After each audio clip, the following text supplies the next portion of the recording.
હવે વાત ખ્યાતિ હોસ્પિટલના કાંડ વિશે। અમદાવાદની ખ્યાતિ હોસ્પિટલના કાંડ બાદ વડોદરાની હોસ્પિટલનો એક વિડીયો વાયરલ થયો। ભાયલી વિસ્તારમાં આવેલી અંજના હોસ્પિટલના દાખલ દર્દીનો વાયરલ વિડીયો ચર્ચામાં આવ્યો છે, જેમાં દર્દી હોસ્પિટલમાં ચાલતી લાલિયાવાડી વિશે પોતાનો અનુભવ કહે છે। વિડીયોમાં દર્દી કહી રહ્યો છે કે ચેકિંગ આવે ત્યારે ઓક્સિજન માસ્ક પહેરાવવામાં આવે છે।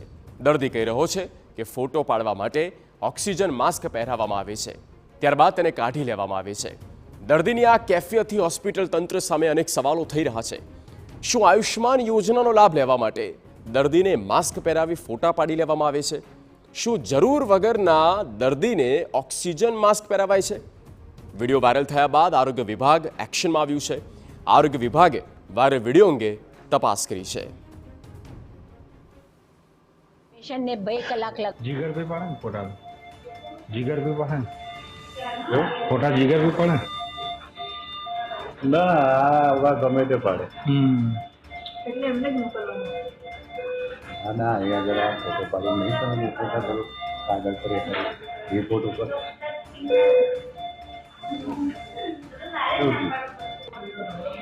આ અદભુત 3 વખત પાડે ऑक्सीजन पे रहे પૃથ્વીને ખાલી આ લગાવ।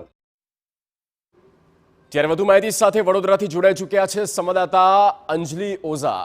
અંજલિ, આખો બનાવ છે અંજના હોસ્પિટલનો અને જેનો એક વિડીયો આવ્યો, વિડીયોમાં દર્દી પણ કંઈ કહી રહ્યા છે। દર્દીને કેમ એવું લાગે છે કે કંઈક ખોટું કે કંઈક દેખાડો થઈ રહ્યો છે? અને જે ચેકિંગની વાત થઈ રહી છે, કોણ આવી રહ્યા છે ચેકિંગ માટે અને તે સમય પર શું થઈ રહ્યું હતું? પૂરી વિગત।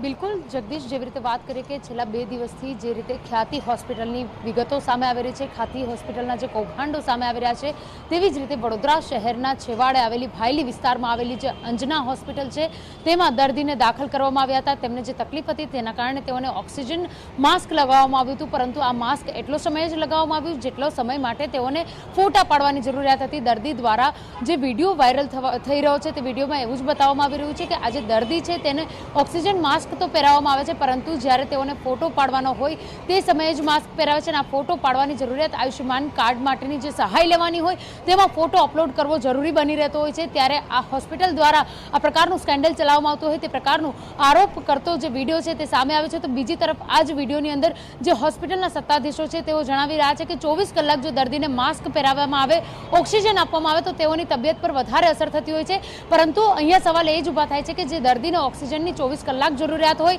ત્યારે જો તેઓને ઓક્સિજન નહીં આપી અને વચ્ચેથી માસ્ક કાઢી નાખવામાં આવે તો તેઓના સ્વાસ્થ્ય પર વિપરીત અસર થતી હોય છે। પરંતુ જે રીતે ઓક્સિજનના માસ્કને લઈને વિષય ચાલ્યો છે, ત્યારે હોસ્પિટલના સત્તાધીશો પર આરોગ્ય વિભાગ દ્વારા તપાસ કરવામાં આવશે। આરોગ્ય વિભાગને પણ વાયરલ વિડીયો મળ્યો હોય તેવી વાત કરી રહ્યા છે। અગાઉ કોઈ પણ પ્રકારની માહિતી ના હોવાનું પણ આરોગ્ય વિભાગ જણાવી રહ્યા છે। બીજી તરફ જો વાત કરીએ તો 2 મહિના અગાઉ એટલે કે સપ્ટેમ્બર મહિનામાં જ આયુષ્યમાનના જે અધિકારીઓ છે તેઓ દ્વારા આ જે અંજના હોસ્પિટલ છે તેમાં ઓડિટને લઈને ચાલતા જે કૌભાંડો છે તેને લઈને પણ તપાસ કરવામાં આવી હતી। અંજના હોસ્પિટલને નોટિસ પણ પાઠવવામાં આવી હતી।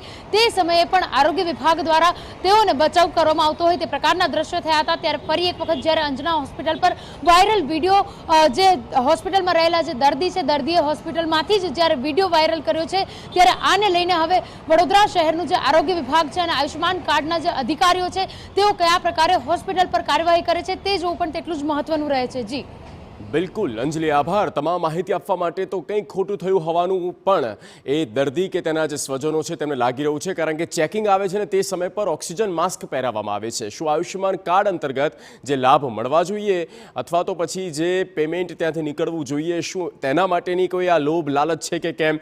જો કે હવે વડોદરા આરોગ્ય વિભાગ દ્વારા તપાસ થાય તે જરૂરી બન્યું છે।